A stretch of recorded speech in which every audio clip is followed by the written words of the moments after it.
Hi, today on Nat Chats, I want to talk about 5 common mistakes that I see buyers make that can cost them from buying their dream home.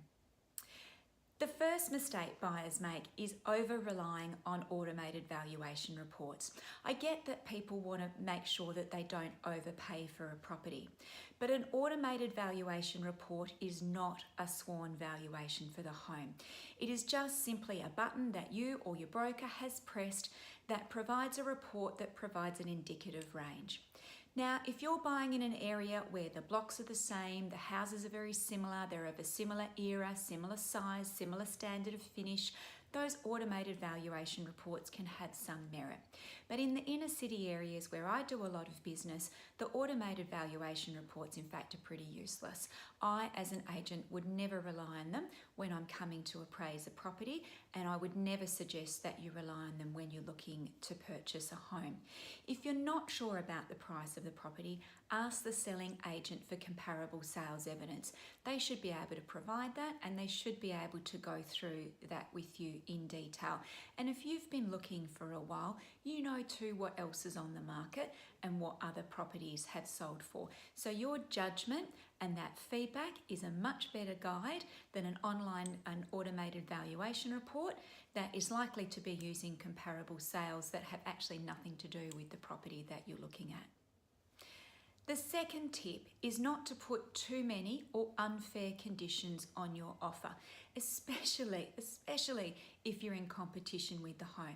If you're trying to be too smart when you're buying and you're in competition, you will simply miss out. The biggest tip that I can give you is that sellers are looking for the easiest route to the result. If you're adding conditions to your purchase that are weighted in your favour, things like, due diligence with get out of jail free cards or building inspection conditions to your satisfaction which allow you to further chip away at the price, we as agents have to explain that to the seller, and the sellers get understandably very wary of those conditions and will tend to avoid them at all costs. Don't try and be too smart. If you are concerned about the property, have a really good look before you make your offer in writing. Standard building, standard termite and seller warranties for gas, electrics and plumbing provide a lot of protection.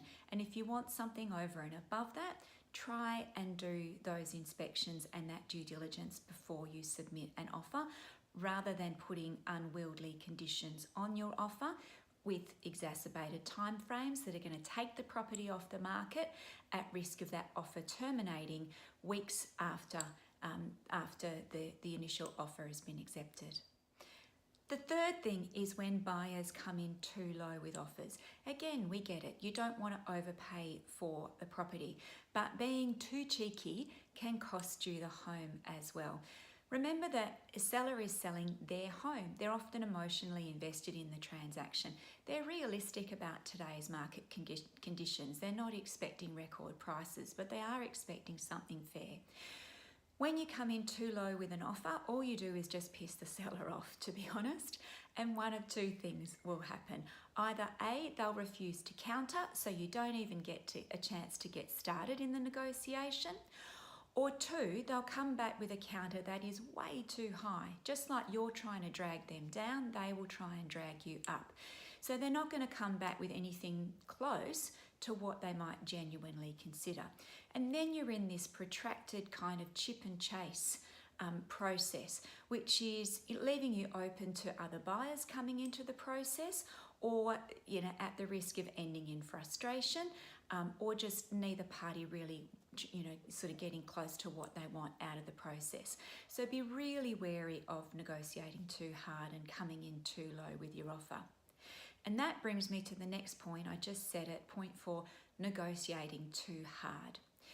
Don't let your ego get in the way of buying a home for you and your family. This is your life. Remember that it's your life. I see buyers often get really caught up in small amounts or small details in negotiating on a property. It's really sad when you see somebody lose a home for themselves or their family simply because their ego and their need to win got in the way of getting what was already going to be a good deal. Try and take a step back and let the rational head have a say, and don't get overcome by your ego and caught up in that need to win and have that cost you a home. And the fifth and final piece of advice is don't take too long to make a decision. I get that it's a really big decision, but not making a decision and taking too long to make a decision can have consequences too.